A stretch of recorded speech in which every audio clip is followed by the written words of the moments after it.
Olá, tudo bem? Seja muito bem-vindo a esse canal. Eu sou Renato Cortes, aqui nós falamos de teologia. O nosso foco aqui é a Bíblia, é o estudo da Palavra de Deus. No vídeo... Olá, tudo bem? Seja muito bem-vindo a esse canal. Eu sou Renato Cortes, aqui nós falamos de teologia. O nosso foco aqui é a Bíblia, o estudo da Palavra de Deus. Nessa série nós estamos comentando textos difíceis da Bíblia, textos que trazem alguma dificuldade, estamos tentando ver se a gente consegue achar a solução ou não, tá? Então já se inscreva no canal, deixe o seu like para você estar ajudando e também compartilhe com aquela pessoa que você sabe que gosta de estudar a Bíblia também, gosta de analisar esses textos complicados aí. No vídeo de hoje nós vamos falar sobre Jesus. Jesus suou mesmo gotas de sangue? Sim ou não? E nós vamos usar isso como base lá em Lucas 22, 43 e 44. Teria sido isso um milagre físico ou isso foi uma inserção a posteriori? O que aconteceu aqui? Bom, gente, lembrando do meu curso básico em teologia. Sempre nas minhas aulas, dá uma olhadinha na descrição, o link vai estar lá para o curso, tá? Então vamos lá. Você já ouviu alguém dizer que Jesus, em agonia, suou gotas de sangue? Essa imagem poderosa é pregada com emoção, dramatizada em filmes, usada em mensagens sobre o sofrimento e a entrega total. Mas, e se esse texto, ou esse trecho emocionante, não estiver presente nos manuscritos mais antigos do Evangelho de Lucas? Sim, Lucas 22, 43 e 44, onde um anjo conforta Jesus e ele sua sangue, está em disputa textual séria. Será que isso aconteceu mesmo ou foi adicionado mais tarde por quem queria enfatizar o sofrimento físico de Jesus? Então o texto em questão diz assim, apareceu-lhe então um anjo do céu que o fortalecia. Estando ele em agonia, orava mais intensamente, e o seu suor tornou-se como grandes gotas de sangue que caíam no chão. O texto está lá em Lucas 22, 43 e 44. Mas em muitas Bíblias modernas há uma nota crítica aí. Você vai encontrar o mesmo versículo, o mesmo texto. Alguns dos manuscritos mais antigos não contêm esses versículos. Vamos ver aqui algumas evidências da crítica textual sobre isso aqui. Então tem algumas informações importantes, né? Então você tem aqui a ausência nos manuscritos antigos, né, desse texto. Então versículos eles estão ausentes nos principais códigos antigos, o Código Sinaítico e o Vaticano, do século IV. Esse texto aparece nos manuscritos posteriores, do século V, geralmente em diante. E você percebe também um estilo e uma teologia diferente. Então, alguns estudiosos notam que o estilo e a teologia do trecho são diferentes do restante do livro de Lucas.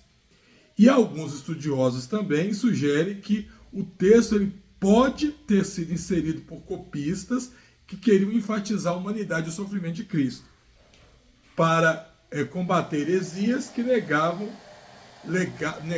a Jesus, tá? Então, essas aqui são as evidências que a crítica textual traz sobre esse texto. O que os estudiosos geralmente afirmam que pode ter acontecido aqui? O que eles acreditam que pode ter acontecido? Bom, aqui nós temos três possíveis explicações, tá? Três possíveis explicações. A primeira explicação é que Lucas realmente escreveu esse relato e os copistas antigos eles preferiram omitir por causa do desconforto teológico, né, do peso do desconforto teológico desse relato.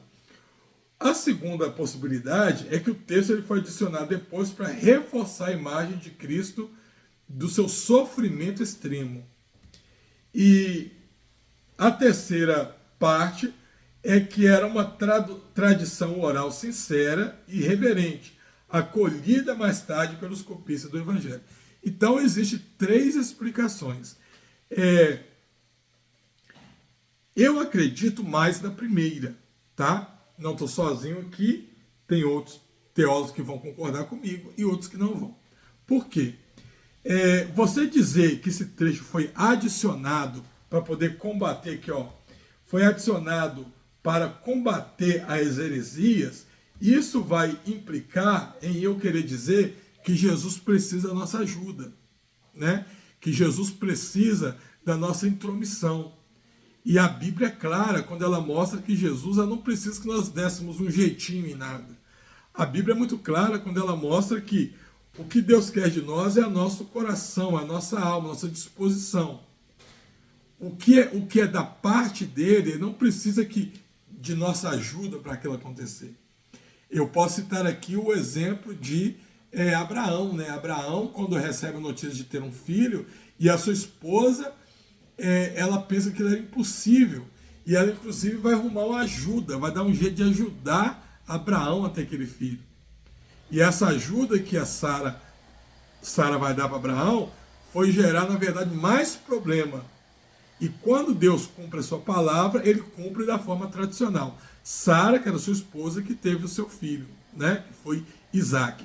Então eu acredito que essa segunda possibilidade, que esse texto foi adicionado para combater e ajudar Jesus, isso daqui seria até meio que uma heresia. Então isso aqui não procede, tá?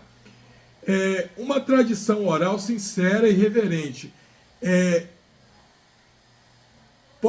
Poderia ter sido, mas dificilmente era pelo o início do Evangelho de Lucas. Aqui, ó, vamos ver o início do Evangelho de Lucas. Eu vou conseguir interpretar bem isso aqui, ó. Lucas, capítulo 1. Olha como que Lucas começa o seu Evangelho. Ó, muitos já dedicaram a elaborar um relato dos fatos que cumpriram entre nós, conforme nos foram transmitidos por aqueles que desde o início foram testemunhas oculares e servos da palavra. Aí Lucas escreve assim: eu mesmo investiguei tudo cuidadosamente desde o começo e escrevi esse relato ordenado. Ou seja, o que Lucas está te falando aqui? Que quando Lucas foi escrever o Evangelho, ele juntou informações tanto dos livros, tanto dos apóstolos, dos discípulos, mas também de tradições orais.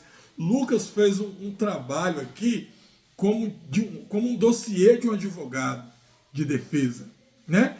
Então, a tradição, se havia algum relato de tradição oral sobre isso aqui, o próprio Lucas poderia ter inserido aqui. Então, dificilmente eu acredito que depois dessa obra fechada, ela teve aqui essa adição a mais, né? Porque a Bíblia, ela vai ser muito clara quando ela fala de alguém acrescentar algo na Bíblia que não estava ali. E diferente de outros textos que nós tratamos aqui, nesse texto em específico, está falando de algo novo. Está trazendo aqui uma novidade, uma nova informação que não aconteceu em nenhum outro local. Então, se isso aqui fosse um texto, uma interpolação, isso aqui iria contra orientações da Bíblia, que diz que a Bíblia não poderia ser acrescentada nenhum tio, né? Nada na Bíblia, né? Porque alguém a posteriori veio e acrescentou. E a ciência? O que a ciência nos diz? Seria possível, eu até vi um podcast recente em que um profissional explica sobre isso, um médico inclusive, né? E sim, na ciência, isso é chamado de hematidrose. É uma condição rara em que, sob estresse extremo, capilares das glândulas sudoríparas se rompem, misturando sangue ao suor. Então, não era nada novo, não era nenhuma novidade, era possível, mas é uma condição muito rara de acontecer, mas a própria ciência já tem até um nome para isso. Mas então, eu acredito mais que Lucas tenha escrito esse versículo e alguns copistas, principalmente os dos códigos sinaísticos e Vaticano, eles preferiram omitir isso aqui por algum desconforto, por alguma coisa, né? Mas não quer dizer que esse texto não tenha sido escrito por Lucas, tá certo? E a gente pode aplicar isso aqui, que a humanidade de Jesus, ela é central na nossa fé. Mesmo Jesus sendo Deus, ele sentiu dor, ele sentiu angústia, suor e sangue. O Getsemane nos lembra que a verdadeira entrega vem com sacrifício real. Então esse foi o texto de hoje, mais um texto que tem uma aparente dificuldade aí, mas eu mostrei para vocês aqui o meu ponto de vista, porque eu acredito que esse texto realmente ele foi escrito por Lucas e que ele não, e o porquê, né, que ele não estaria nos manuscritos mais antigos aí. Tá bom? Espero que você tenha gostado. Fique com Deus, até nos próximos encontros.